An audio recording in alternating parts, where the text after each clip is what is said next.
And we can begin the show in 5, 4, 3, 2, 1. Fragments of silicon. If it's not the heat, it's the futility.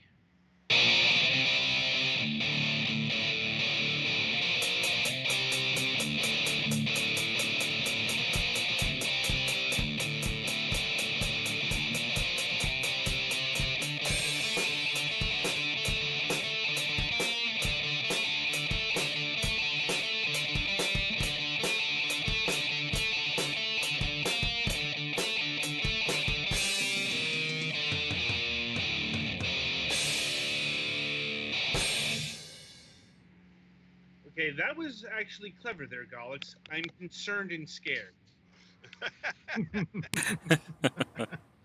Are we not terrified yet? Yeah. Anyway, welcome to another installment of Fragments Silicon. I'm your host, Adam. Joining me, as always, is the regular crew. And Mac is with us this week. He's Right? not dead. I'm Yeah. almost dead. It shows Yeah. what you know. I happen to know this guy is mostly dead. Yeah. Before we devolve into the Princess Bride. No. Anyway, so let's start with Mac since it's been about a month or so since he's been on the broadcast last, so he's got things to share. Well, first and foremost, of course, we're simulcasting tonight on my Picardo channel. I don't record there, but you can see me coloring pictures of sexy ladies in lingerie, if that's your bag. Secondly, I have put up a GoFundMe page right now for about $200. We're $60 into it. And what I'm trying to do is I'm trying to raise money to get to Tucson Comic Con, the first con that I have done solo since Ever. 07. So yeah, it's been quite some time since I've been to a con all by my lonesome. And I will have merchandise, and I will have posters, and I will have trailers galore. Part of the reason, of course, that I've been absentee from the program is because I've been working on the pilot for Space Destroyer Hunter. And last week, we dropped the first of hopefully many trailers for the pilot episode.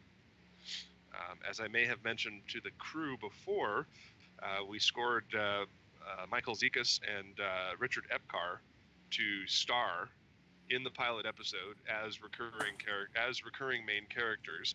So if we are successful, we are going to see them again and again and again in the series as long as they are able and willing. So I'm very excited about that. And another big deal that will be coming up is that we will be launching a Kickstarter to make sure that we can afford said high-priced talent. I already have the recorded dialogue for Lieutenant Certain and Captain Cobalt. And I have it turns out that one of my actors, Julie Shields, who's playing the Solarian captain, she's a semi-antagonistic character. During her audition, she read every single line that the captain has to say. And every one of those lines was usable. So, hey, no re-recording. So that means three That's convenient. Yeah, that means 3 complete roles in the bag. David Doyle has found his voice for Hasrith to differentiate it from Commander Sorthak and Starship Moonhawk, since he'll be playing 2 different roles, which will be even more fun when we get to Crisis on Crosaria and Sorthak and Hasrith are in the same episode together. I was gonna say it's all fun and games until you have a scene where it's nobody but Scott McNeil talking to himself. Yeah. Of course, the other issues have been that I've been trying desperately to catch up on my comics and commissions work. So I've been somewhat absentee from the show for a few weeks. I'm as you can plainly see if you're watching the Picardo channel and also simultaneously listening to this program through it. I'm working on that very thing right now. But another item of significance is that the Lavenders is back. Yeah, you know, that thing with vampires and cops and werewolves and shit. Yeah, I think we mentioned it before you went into the the show hold. Yeah, well, now we have 4 weeks of updates under our belt, and people are starting to rate and comment on the comic again. So that's definitely a positive sign. And as if that wasn't enough excitement, my friend Fallen One will be scribing and fronting most of the money for a brand new Pink Panties comic, Coco Heart U, which is I'll just simply pigeonhole it and say it is a Sex in the City-esque comic about a blogger who talks about polyamory. I'm like, you lost me at Sex in the City. Really, it's only the format that shares any similarity with it. The fact that the main character is a photographer and a blogger who talks about her adventures, and that's where the similarities end. As far as the characters are concerned, I've already scoped them out, and they're quite a bit more interesting. Yeah, that's good because it's not like 2001.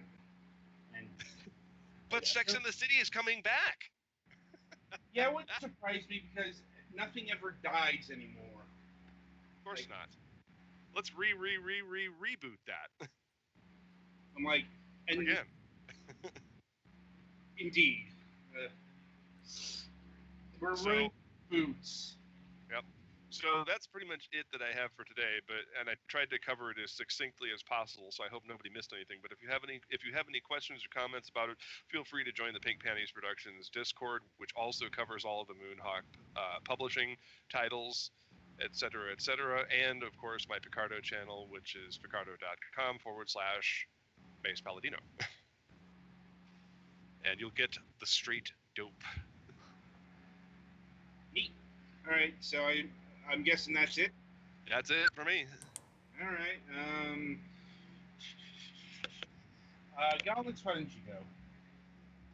I am slightly sad that Team Octopus did not win this past Splatfest, but I never really expected them to. As expected, they won by popularity, but lost in both categories for win percentage, because that's usually how it works.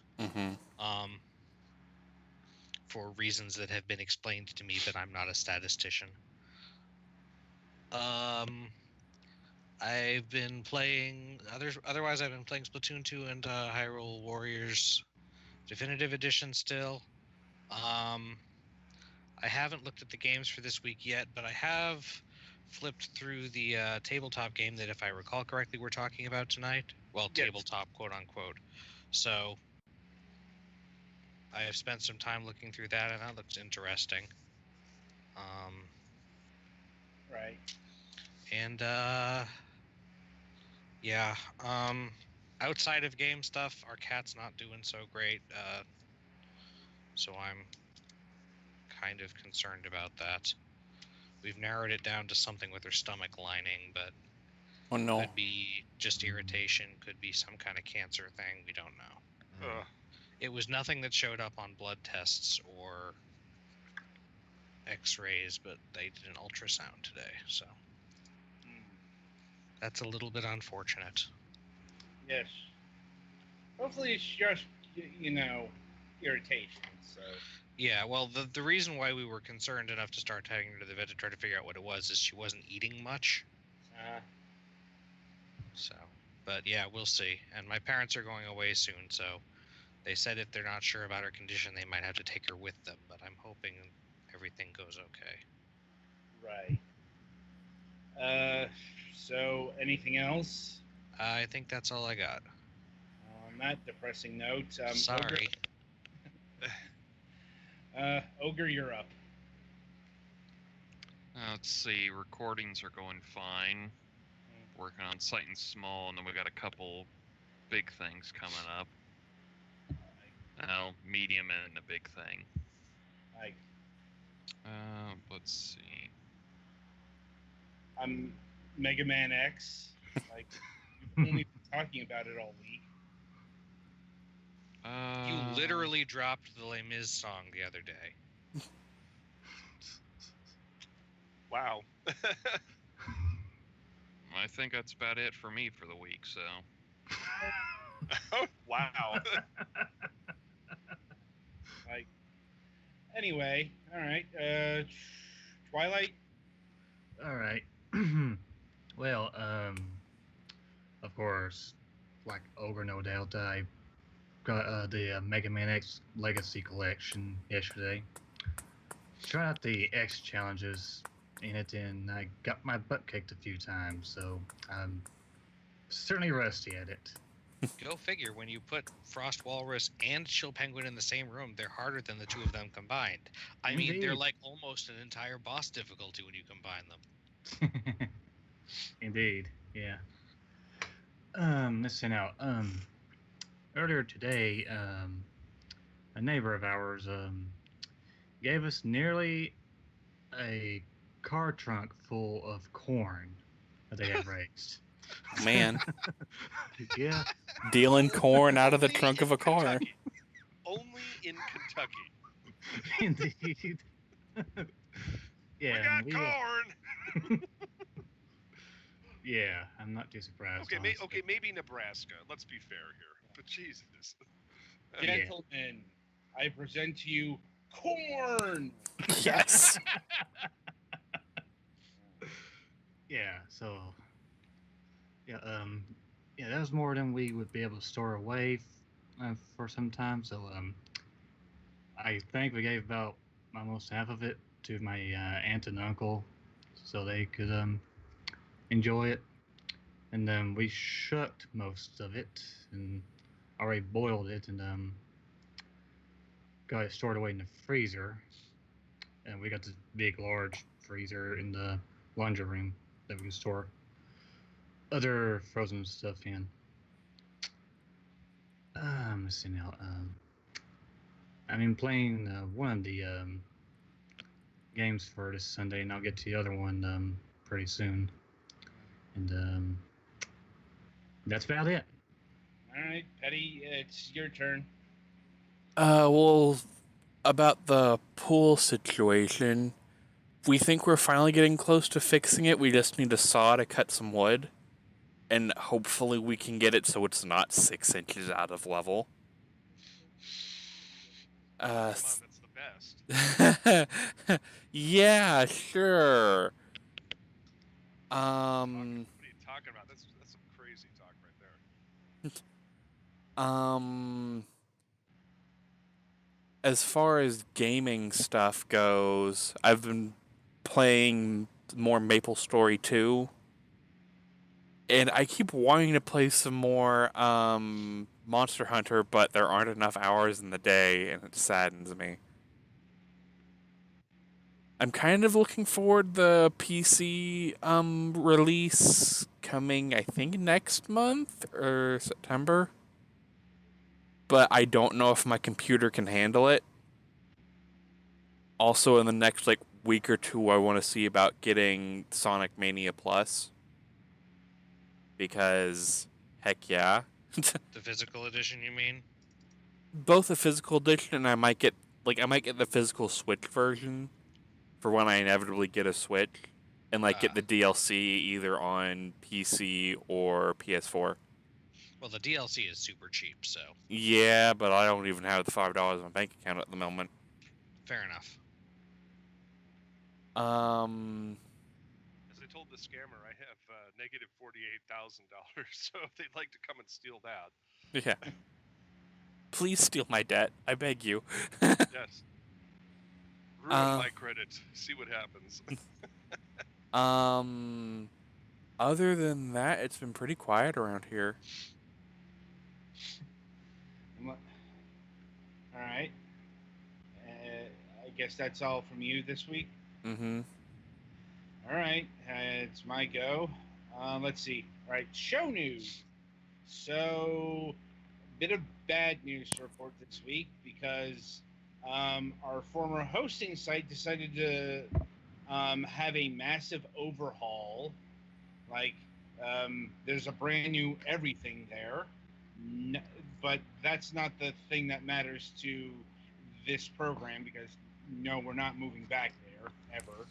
Yeah. I have a comment about that when you're done. Yeah, but this is more pertaining to our archives that are there because this is where this show started, and so it turns out apparently 7 months ago or 8 months ago, like November of 2017, they apparently lost all of the archives. Like, I believe it was everything pre 2015. no, it was like that's what they could get it restored back to.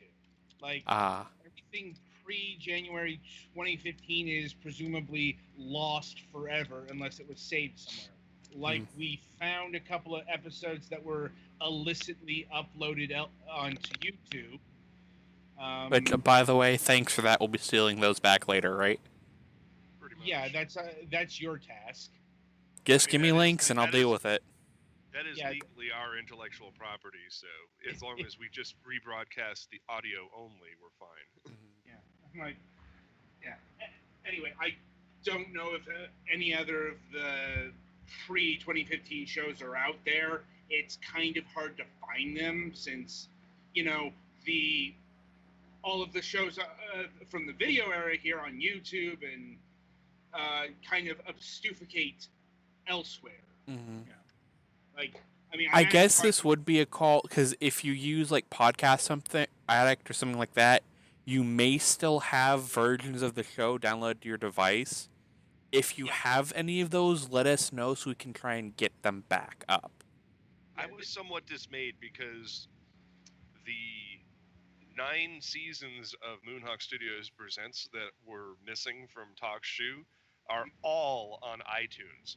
I know I aggregated Fragments to iTunes, and it doesn't have any shows at all, not even current ones. Did you try those and make sure they worked? Because I tried on Podcast Act and I got a 404 error.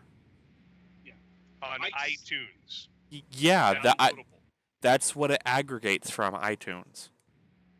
I understand that, but what I'm telling you is that actually physically on iTunes, the shows are there. All right. Anyway, the point of order is unless unless those are saved to some devices or something, those shows are gone into the ether according to TalkShoe. Like they have determined those are unrecoverable, and there's not a lot. We can't magic them back into existence.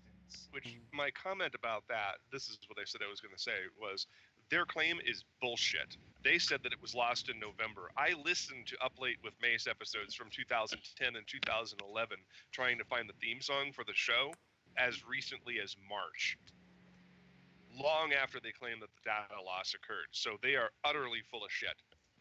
Wouldn't surprise me. This is Talk Shoe. Yeah, it's like Indeed. they were the source of several of our headaches, and this is why we've got this is why we've got the very elaborate preservation system we've got now for this show. Mm-hmm. Like, Fragments here is not only on Twitch, we archive it to YouTube because that's literally like a couple of clicks away. Yeah, and like once I get a new computer, I'm gonna probably resume downloading at least. Yeah. Just so Yeah, I have a terabyte hard drive they can sit on forever. Yeah, because we did lose a show this season because I accidentally hit the delete button before it was properly archived. So, there still is a risk that we could lose a program if a mistake is made in the preservation process. Mm-hmm. That being said, basically what we're at right now is if any of our audience members have any of our old, pre-2015 shows, let us know so we can, properly archive them. Mm-hmm. It was always one of those things where, we'll get to that one of those days, and, all of a sudden the hosting service had a conniption. What one specifically are we looking for? I know we're looking for the Blue Wario one. Is there any others specifically we need? Larry Latham. Yeah, if we can find, I think those are like the main ones we want because they're kind of deceased, so it's gonna be hard to re-interview them. Mm-hmm. Yes. And that's on the MSP side of things. I don't think there's any Fragments interviews that have dead people currently. Yeah, I think there are two of the companies that are no longer existing, but the people who were there are still alive, and we could re-interview if we wanted to, if they're willing What to. you mean when a company goes under, they don't instantly terminate everybody who lived there? Like, Yeah. okay, that was a bad joke. Anyway, I meant people don't pop out of existence as soon as the company goes under. Better. Whatever. Yeah. anyway, so that's the situation there. As far as personal news, my Xbox One's charging wire broke today, so I had to order a new one. Your controller? No, not my controller. The charging wire for the battery. Oh yeah. But when No. you said Xbox One, I was like, I didn't know you had an actual Xbox One, but you're talking about your Xbox One controller. Yes. Okay. I'm using my 360 controller until I can get a new. Doesn't that take regular micro USB?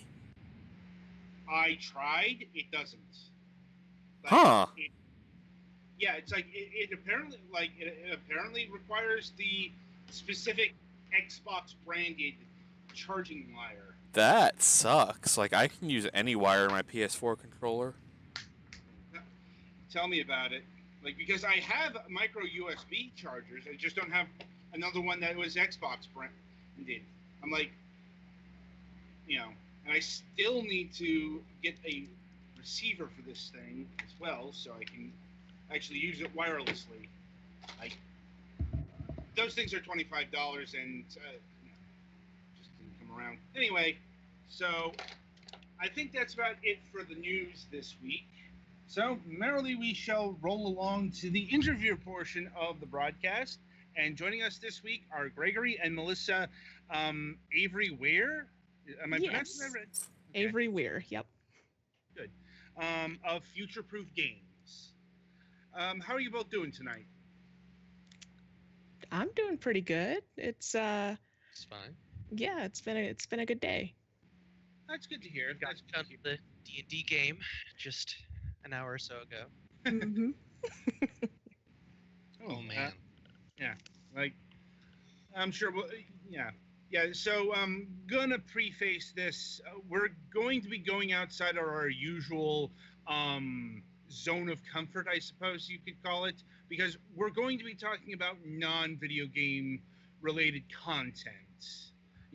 Still games, but this company does more than just the video games. And we're certainly happy to talk about the video games too. Right, Yes. right. They do video games as well. It's just, you're our first hybrid company. Anyway, so let's begin at the beginning. What got you interested in both video games and role-playing games, tabletop games, live-action role-playing games, both on a personal and professional level? Do you want to start, Greg? You've been doing it longer than I have, and in Sure. a professional regard. I think both of us have always played games. Yes. Since we can remember. I was always interested in making them. I always liked writing stories and trying out playing with basic or batch scripts or whatever I was using to make games with. I was one of those kids who wanted to play D&D, Dungeons & Dragons, as a kid, but never gather enough friends to get a steady game going. So man, it was you too. college. Yeah. Once I was in college, of course, you can throw a D20 and hit a D&D game, so that was a lot easier. I mean, I think there were points in college where we were probably in 3 or 4 games at a time. College was a bit much on the role-playing side. But I, after college, I pretty soon in 2007, 2008 started making Flash games for sponsorship, web games I would make a small game and get sponsored by a Flash portal or something like that. And then in 2012, Melissa and I started Future Proof Games. We are both software developers by trade, so it wasn't too big of a stretch. Yeah. And my experience is much more. I didn't really start game development until 2012, 2013, aside from like I made Doom mods as a kid because Doom was pretty awesome. And I think I've generally been more of a traditional writer of sort of novels or short stories or whatever, blogger, things like that. And so I find it really interesting to take what I generally perceive of as a story and be like, okay, well, what does this mean if I try to make it interactive?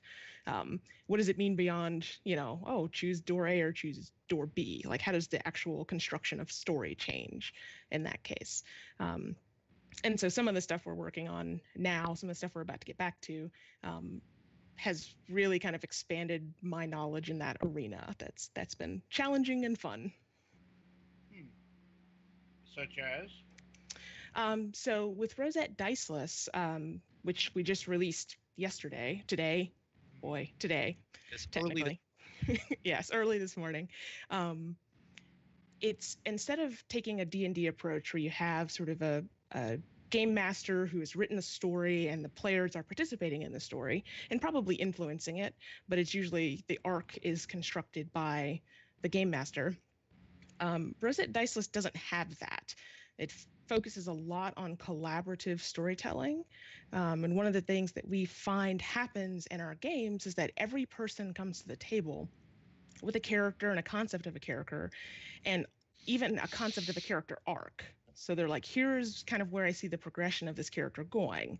And so as we're constructing stories at the table, it's to facilitate everyone else making the story also, right? So if I'm like, oh, I want to run a little story, or we go off of the space station and get in some trouble, I'm like, what can I set up here to enable the other people to tell their own stories?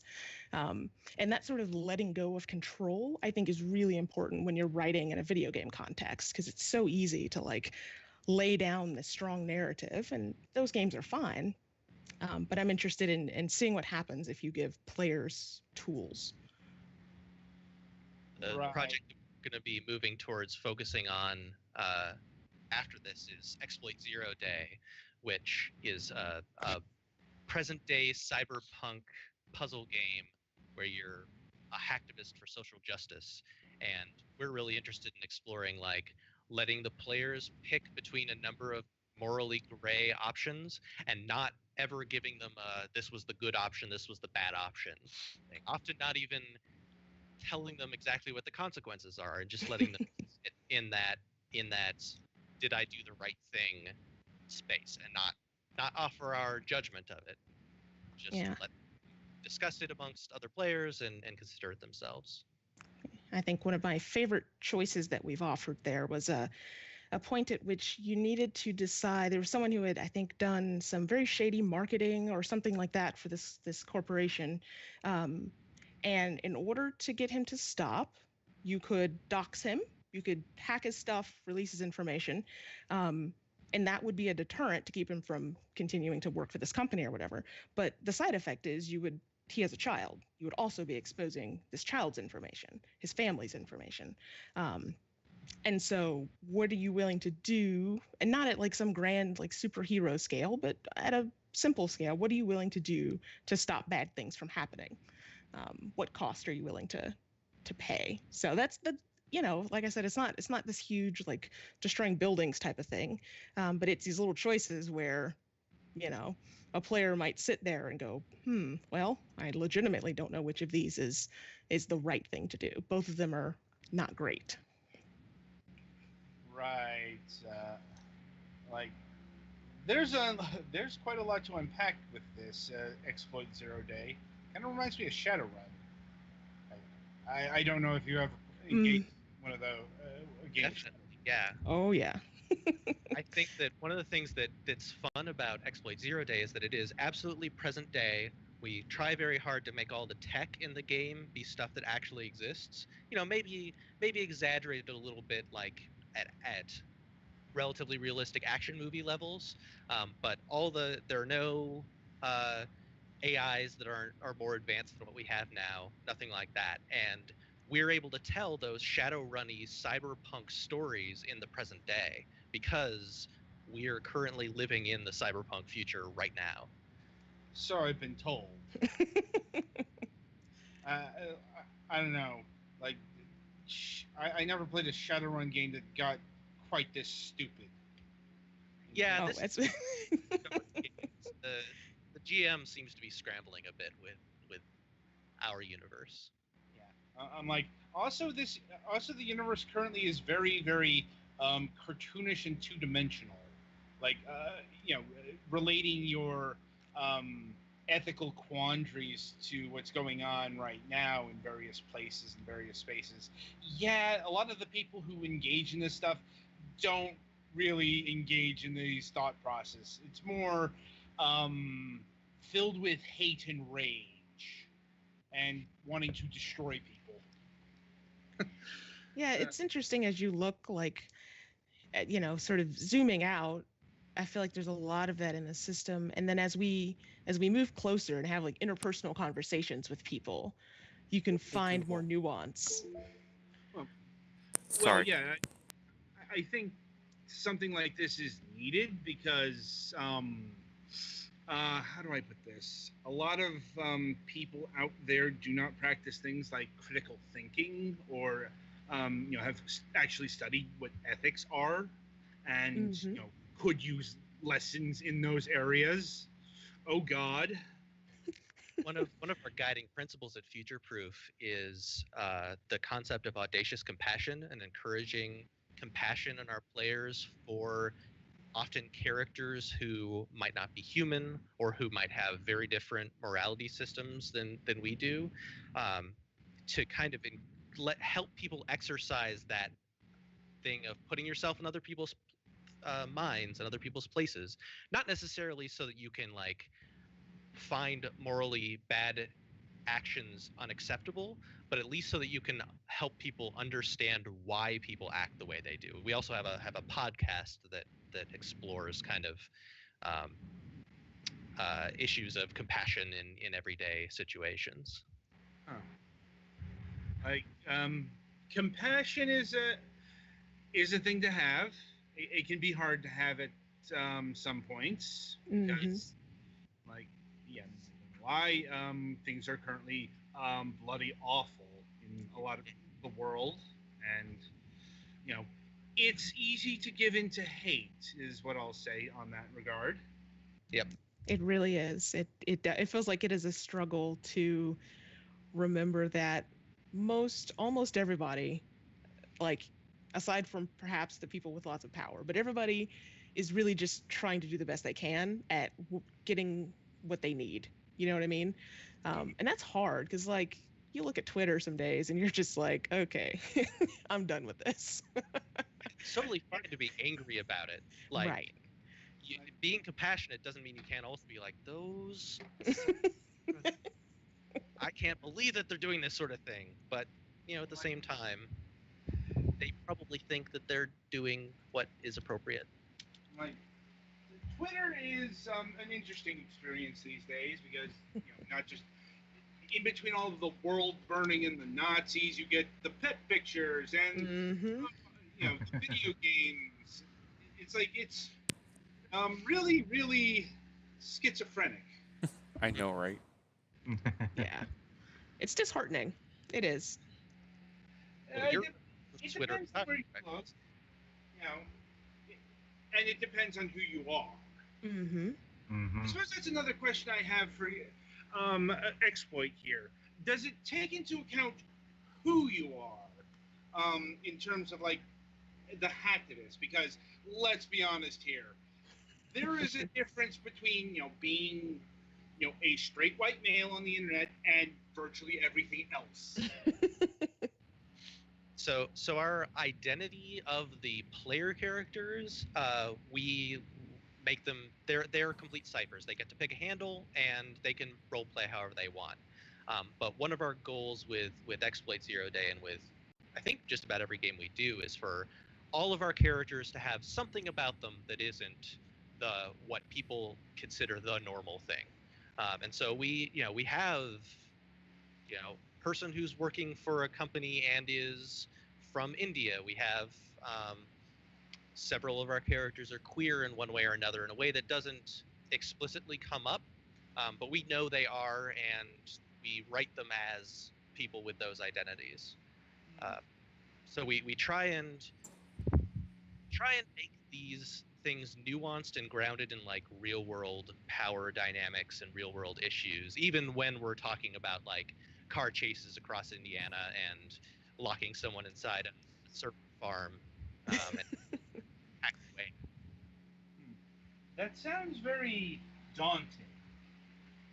Like, how do you keep track of such things in your systems and in your games? We've got a few ways we do it.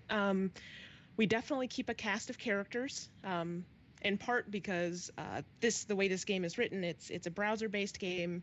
It has forums as part of it, where you can you can say like, oh, I built this new system, or here's a set of puzzles to solve. But we also role play the NPCs in the forum.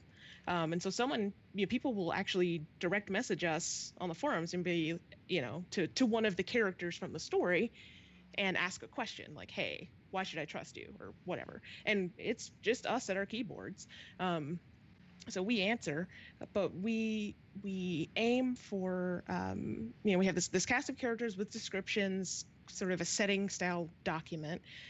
We do a lot of flowcharts when it comes to like decision paths and options and where puzzles fit and how they're designed. We have a lot of documentation, and we're working on some tools to kind of help us with that, because it gets kind of onerous the more content you start adding into a system like this. You're like, okay, someone made a choice in like 7 missions ago, and that choice needs to affect something down the line. There's, we can't just remember that stuff. So we try to document what we can without going overboard to where where the documentation is a burden. But it's tough. It sounds like it. And you said this game is a browser-based game? Like it is, yes. So it's the whole website is essentially the game. So you'll get emails or notifications about someone contacting you, like a new job message has come in, and it's one of our NPCs saying, hey, I really need your help with something, which is of course not a great intro at all. And they're like, hey, in order to, I had this problem, could you take a look at this system for me? Can you hack in, get me a password, get me a key, whatever. Which kind of takes you to a set of puzzles, and the puzzles are all embedded in the browser. You can play on your phone as well. It's not Flash. And as you solve these puzzles, you're kind of unlocking more information as you go through, and then you can kind of submit it back to the original NPC and be like, okay, well, here it is. And that progresses the story. So it's a mixture of puzzle solving. Sometimes it's just get the password from somewhere. We're going to try something a little more ARG related in a future story, where we're sort of hiding clues on multiple sites, and seeing who can, can you decipher what the password is to get access to the CMS so that you can get information. We're kind of playing around with stuff like that. But yes, it all lives in the browser, no native client anywhere, which has been fun. 'Cause, I mean, like Greg said, we're both software developers by trade, so my day job is doing web development. So it's kind of nice to be doing game development in a framework that I understand very well. And if you want to check it out, you can go to exploitzeroday.com. We're in closed alpha, but if you sign up for our mailing list, we send out keys periodically, and you can currently pay for our kind of prelude season of content called Headless Swarm, and that'll get you in immediately. And there's a whole bunch of like puzzles made by players, some of which have some really in-depth stories behind them. There's time travel related plot that a player has created that's very cool. So yeah, that's what we'll be returning to once our press stuff for Rosette Diceless finishes up and it quiets down a bit. Indeed. And is this game actually being developed in Flash, or are you using like Unity or something? It's done with the back end is Python and mostly Python. The web stuff is just native HTML5. We're using a JavaScript library called Phaser for the fancy animation stuff, but it's mostly written in just HTML, JavaScript, CSS. Right, and I believe we have a trailer for Exploit here. Petty fan? There that is. Okay. Just let me know when you're ready, and we'll play that. All right, I believe I'm ready to go. All right. If I hit the proceed. right damn button.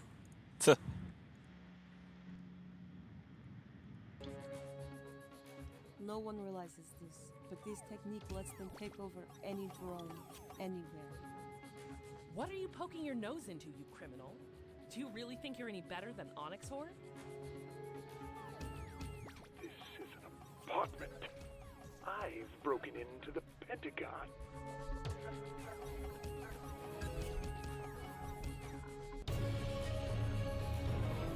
Had Aruni is on a military base, being questioned by the guards. I need your help.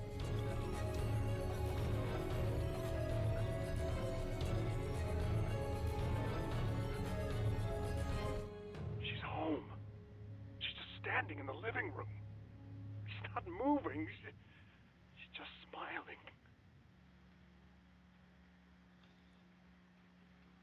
Right. So I'm going to presume that the live action segments are not part of the actual game here. No, those are definitely tone setting and it's very difficult to do a trailer for a game which exists mostly in text. Indeed.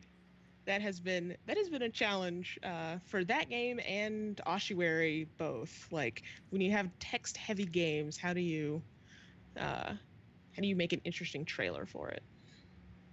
Well, the answer is apparently an airplane. And that season of content is very focused around drones. The basic problem that you're dealing with throughout is that someone has figured out how to take control of drones using a side channel attack on their encryption hardware. And so you don't know who these people are or what they want, but they seem to be experimenting with taking control of civilian drones. And what are the actual game segments displaying here? A mini game? So those are all the puzzles. They all kind of conform to a certain format, where you're trying to navigate packets of information through a computer system and to hit the root node. We're going to be expanding with kind of broader, different kinds of puzzles in the future. At the moment, we hope to at least, but at the moment all the puzzles themselves are these matrix puzzles, is what we call them. And then there's the other half of the game is the role-playing and kind of the mystery investigation part of chatting with other players and making sure to read between the lines of the things that NPCs are telling you, with occasional, like Lissa said, ARG-like elements where people have to solve more complicated, like encoded message things and stuff like that. Yeah, we'll hide stuff in the newsletter, and even people will find it. Like this is the kind of game where if you're going to play a hacking game, like people will view the source of our code in the browser and like find out stuff. Like people will. This encourages a certain kind of player. We don't want to make it exclusive to that kind of player. Like there are people who can dedicate that much time, and then there's people who are like, yeah, I feel like playing some puzzles today, and we want to be accessible to both of those. But yeah, we have some bandwidth for fun as long as we don't, require people to understand encryption. How does the blockchain work? I don't know. I remember the madness was the Sombra ARG from Blizzard.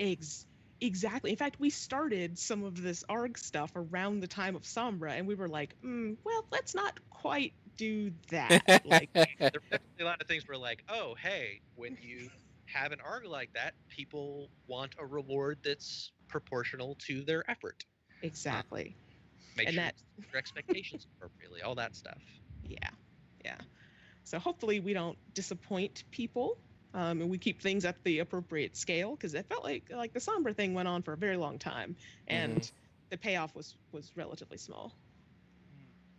Well, speaking of hints, are there any you wish to drop on this broadcast here and now? Ooh. Oh boy.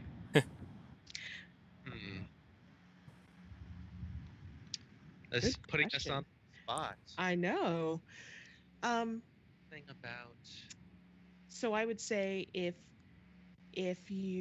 someone is interested in a fun little puzzle, there's something at the end of this trailer that is the intro to it. Oh.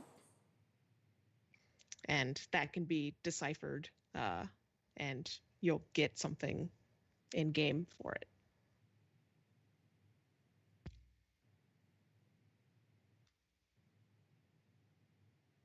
And that's, I think, all we'll say about that. Yeah, yeah. You can ask on the forums for more. There are people who have been digging into it. Tricky. Indeed. So yeah, the promotion of Exploit Zero Day has been interesting since it's a web game and puzzly. We seem to pick a different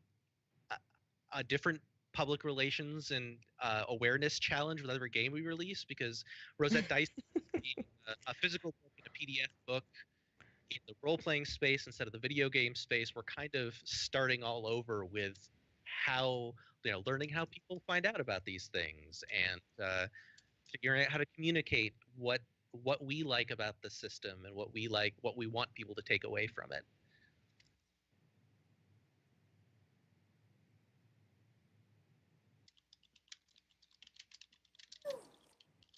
So one of the things that we're looking into is hoping to chat with some people on Twitch that do streaming of games, run one-shots for them.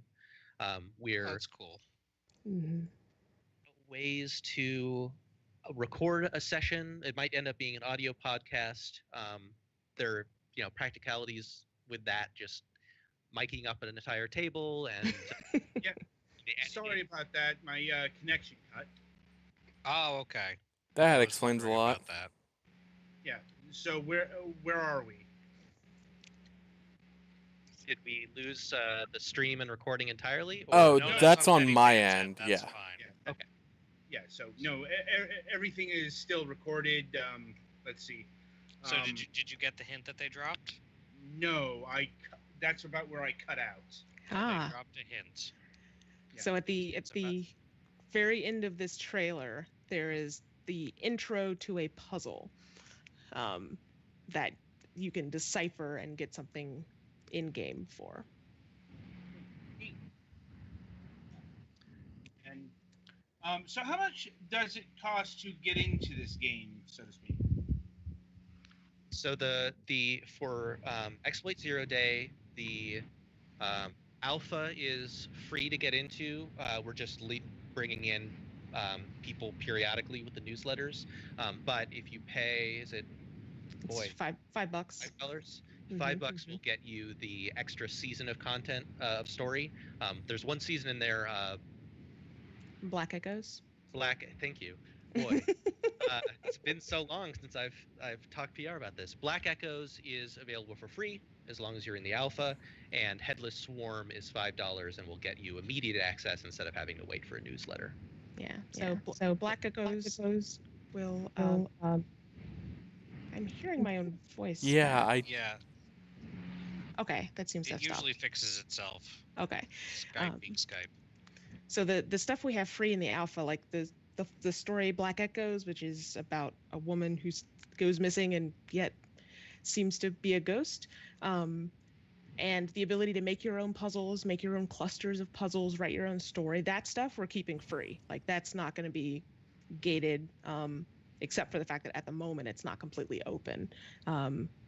And the reason it's currently gated is we're still setting up features. We don't have all the social controls that we think a community should have to just open it up to the public, like the ability to block and ban and manage access, just like stuff to keep people safe. So it's not wide open yet for that reason. But yes, there's definitely like free stuff will stay free. Come in, play the game, work with other people. But we'll do the seasons of content where we craft a longer story, more involved, and sell those. Okay. Right. So as interesting as Exploit is here, we do have a shortage of time, so we're going to switch focus over to Rosette Dyseless. And Alex, you're going to take the lead here since you're our tabletop and actual role-playing game guy. Unless he disappeared into the aether. No, I had my mic muted because I had the fan on. 10 out of 10. So, as the name suggests, Rosette Diceless is a diceless system, and it's optimized kind of for LARPing, live action role playing. Although it says it works fine for sitting around a table, but a lot of the stuff is done on hand gestures and stuff that I recognize some of from what I've heard about from like Vampire the Masquerade LARP stuff, which I assume was kind of a matter of if it ain't broke, don't fix it. Us have been involved in World of Darkness LARPing before. Mm-hmm. Yeah. But like the arms crossed for I'm invisible and stuff like that. Mm-hmm. So how did you going into this? How did you handle the fact that with it diceless, there's not really any randomness. It's all fair. The way the attributes are designed is very balanced between characters, but the only thing is who wants to win more, pretty much most of the time, in a posed thing. So one of the things that we do with a lot of our games is trying to shape the community and shape the experience using rules and using kind of our constraints on the game. So we're trying very, very hard to make this a game in which all the players are working together, even if the player characters are at odds. Okay, so the idea being that if it's all consent based and everybody's working together to craft the story, then everybody should be able to agree on what happens more than leaving it up to dice. Yep. And we have found that people are so willing to like throw themselves on swords. Like one of the common concerns is if you remove randomization or you don't have critical failures, will people ever fail? Will they ever want to be hurt? Will they ever want to die? We're like, the answer is yes. People will be like, oh, is this my time to die? Can I die now? Can I just like completely fail and accidentally do something awful? And you're like, sure, let's make that happen. Like we don't need dice to have that happen, which still surprises me sometimes. I am accustomed to maybe a less mature crowd where at times, you kind of cling to your darlings a little bit. But we find that not to be the case quite so much. And that's not to say that there's not that sense of like tension and not knowing how something's going to turn out, because a lot of what would normally live in that randomness of the dice now is in kind of a bluffing system or bargaining system where I don't know if you have the resources to be able to go up against what I'm doing, because you're expending skills and character quirks in order to make your numbers higher or lower. Right, that's a good point. Right. So I don't know if I, seal someone behind a bulkhead, I don't know if they've got a skill that's going to let them dive under, that's going to let them hack it back, and there's that bluffing comes in with I can either go in bold on trying to act against them on an attack and say, I'm definitely going to go after you, I'm going to expend my resources. And I, as the defender, can just say, oh, great, you expended your resources. I'm going to hang back. I'm going to just take this one on the chin and save my stuff for later. So there's that nature of, how hard should I push? How much of their resources am I going to use up? What do they have that I don't know about? All that helps to produce that sort of drama and unexpected outcome. Right, and I did like the bold attack versus sure attack system, where when you're an attack in this game is not necessarily a literal violent attack. It can be a social maneuver or whatever for the audience. But a bold attack is when you are boosting the attribute you're using on that thing before your opponent decides whether they are going to boost in order to boost their defense. And then but once they boosted their defense, if you did not do a bold attack, then you can boost to have a sure attack to try to get over it anyway. But the bold attack, even if it fails, it can still inflict wear on them, which makes it harder for them to defend against that again. Yep. So you can go all in and kind of try and wear someone down, and you can go play it sure, but and just wait for the moment in which you know you're going to succeed. And in this case, this wearing down might be like you constantly writing scenes for the horror movie that you're writing in order to shape your trailer so that the opponent film company is put on its back leg when they're doing PR campaigns. Like, we're trying to design a conflict system where the same rules govern firefights as debates. Right, which necessarily abstracts it significantly more than all the heavy mechanical crunch you get in a system like D&D, where like you know exactly why your defense is such and such a way, whereas in this it's very much more abstracted between basically you have your body stuff, your mind stuff, and then your social stuff. Yeah. This is definitely not the system if you like counting squares, if you like crunchiness, if you like figuring out what body parts are being targeted. We love those sorts of games, but this is not for that. And I did like how wear and stress are not necessarily physical damage, and it's up to players to describe how damage they take, because it's not actually in a system, but I have some experience also with freeform message board role playing. And one of the thing that comes up a lot in combat in those is characters saying, "Okay, will I dodge repeatedly," instead of like getting blown up or whatever. And if there was a system like that in place, it would be able to say, okay, well, I dodge, but one of my thrusters gets blown out a little bit, and I can't dodge as well now. Or, like a certain number. Because I liked when it was a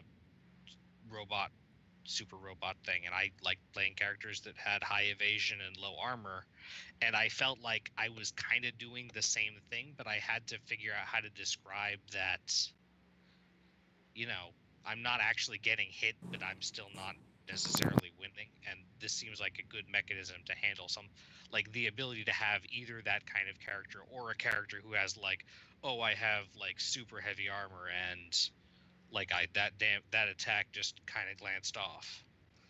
Yeah, that's part of the stuff that I think helps people be willing to fail and take those hits, because they can say, I'm shaken up. How you fail, yeah. Exactly. It gives people a lot more freedom. And my cheek and it ruined my hairdo.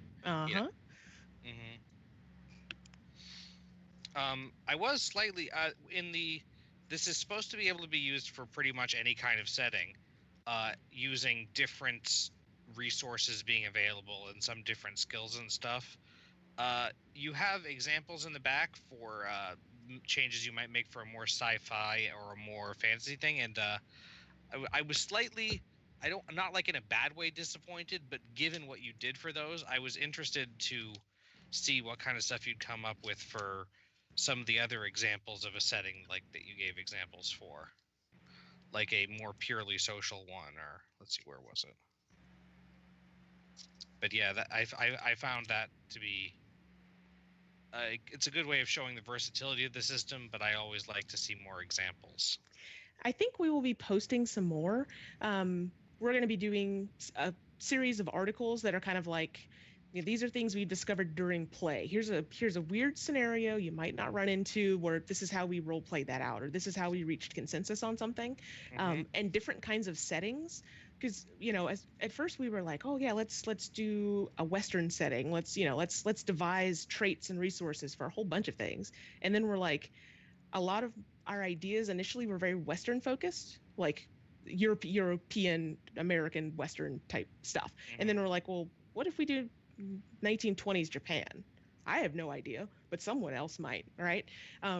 And so I think we'll get more creative and maybe post some of those. But we didn't particularly want to go full on in the book, but I agree. It would be nice to see some more fleshed out. Oh yeah, with this kind of book, this book is it's designed to be printed out basically in booklet form, so it ends up being 8.5 by 11 folded in half. It's what, like 60 something pages, so it prints out on like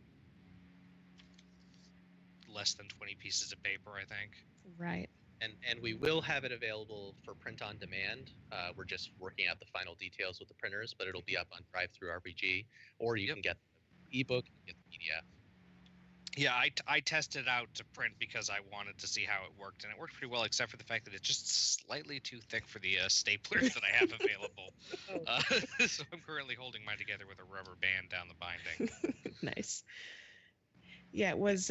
It started as a purely LARP system. So when it comes to like, how do we, like we were talking earlier about the resource management, right? Like I go in bold, I go in sure. We didn't want people to have to be holding the book after their first few sessions, Right.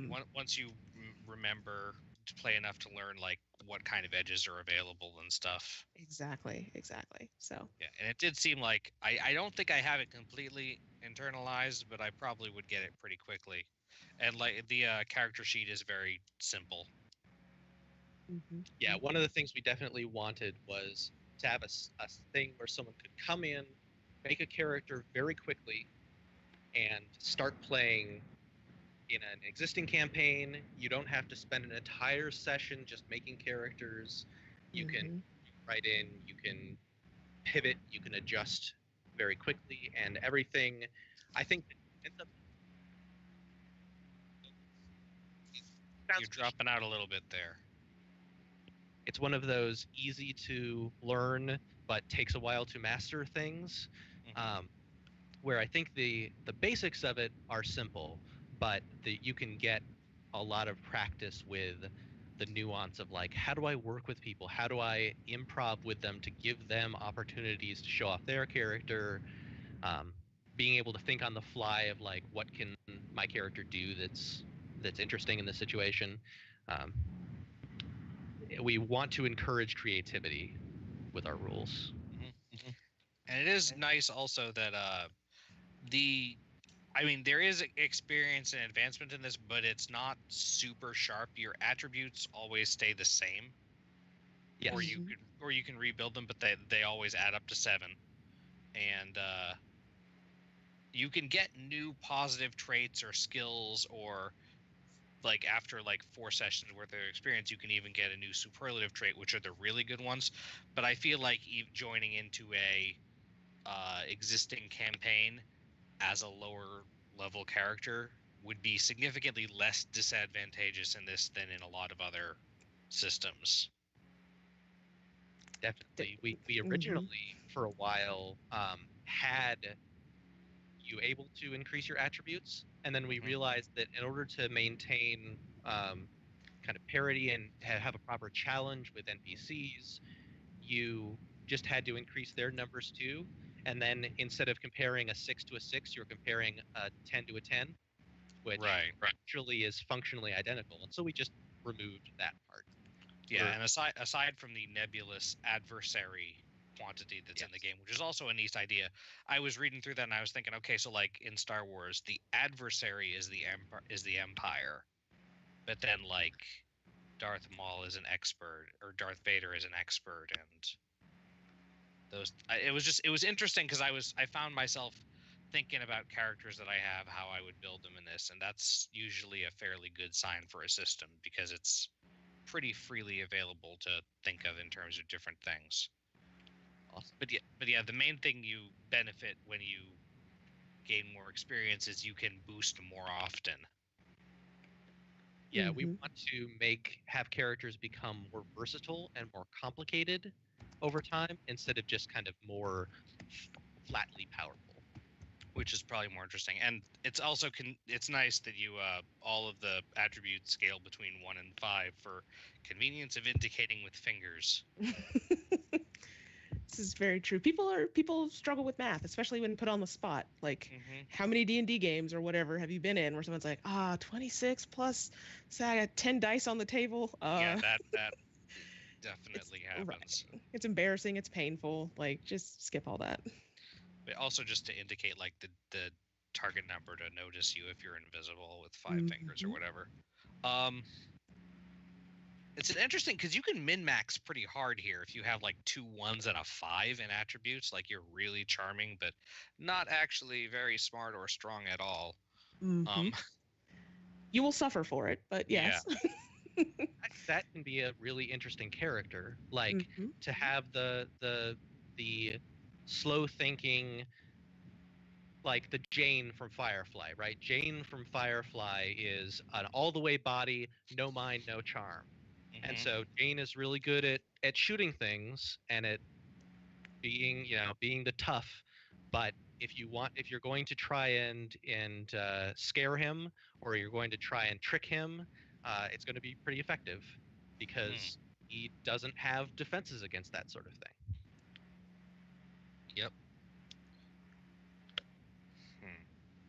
I'm trying to think of what else I had. I did enjoy reading through it a lot. It's some good inclusion, like noting that it's the consensus based and all of it, and including the X card and stuff are probably pretty good for making sure the gameplay is inclusive, which is always nice to see in role-playing games, since the hobby as a whole kind of has a sketchy relationship with that. We've been in some LARPs where it has been rough to be a new person in them, to be a marginalized person, or even if you're not in one of those situations, just like people dominating the conversation is rough. And so we try to build in mechanisms and tips and tricks for here's how to make sure everyone's cool. Here's how to make sure that any problems that come up get dealt with. Here's how to make it impossible for someone to say, no, I do this to your character. Like, no, you might influence my character towards this consequence, but I agreed to that consequence in advance, and I get to pick what happens.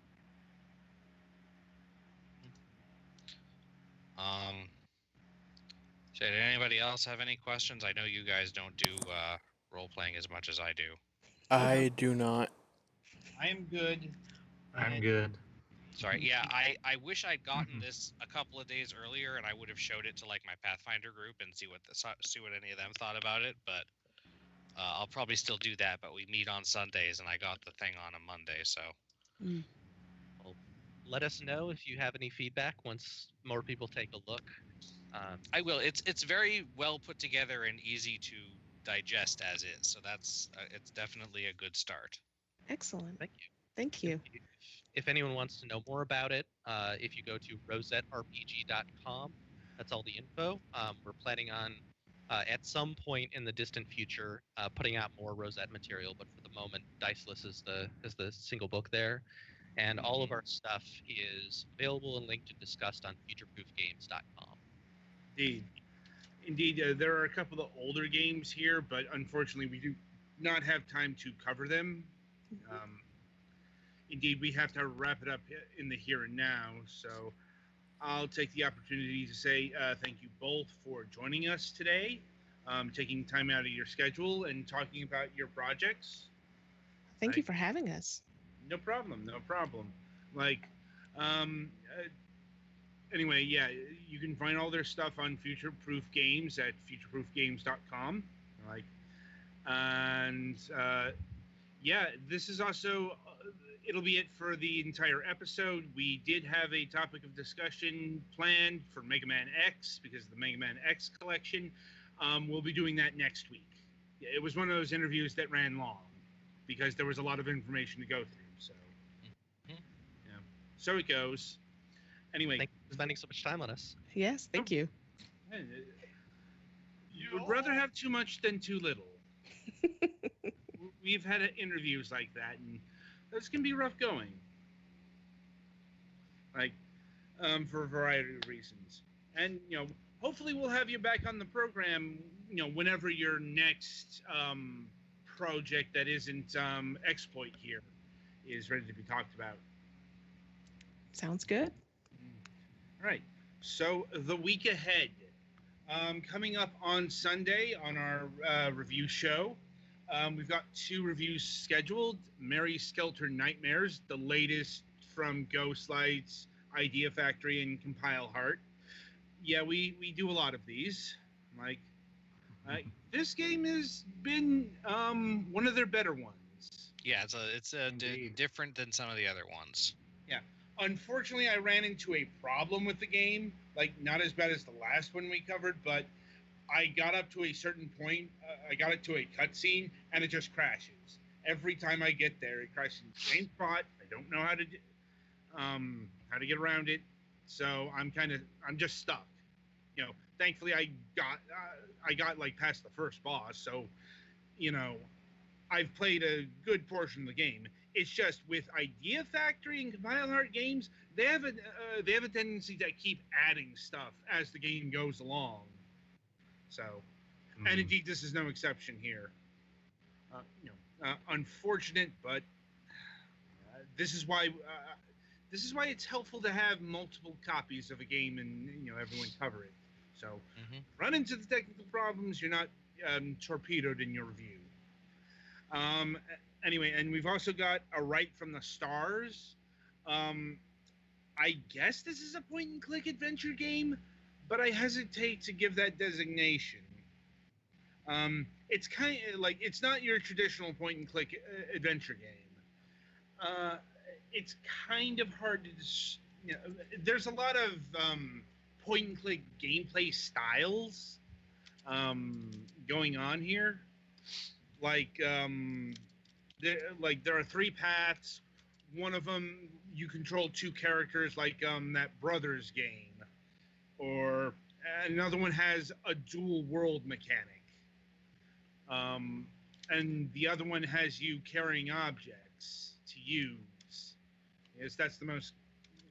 And it's more about getting around situations and reflexes than putting the thing to the thing. I just wish I liked this game, like, at all. But more on that on Sunday. Anyway, coming up next week, we do have a Tuesday show. So we're supposed to have Abstraction Games on July 31st. This is an interview that we've trying to get going for a couple of months here with our good friend Ralph, the head of the company. He's been unable to be there because of various business dealings he's had to deal with, and indeed he's on vacation right now. So instead, we're going to be talking to a new representative, John Day. In fact, he just started there. So, it's going to be interesting. Certainly a different perspective. Anyway, and on August 1st, we're going to be having the return of James Montagna of Way Forward Technologies. Looking forward to that one. And yeah, that will about do it for this episode. So until Sunday, I shall wish you good gaming.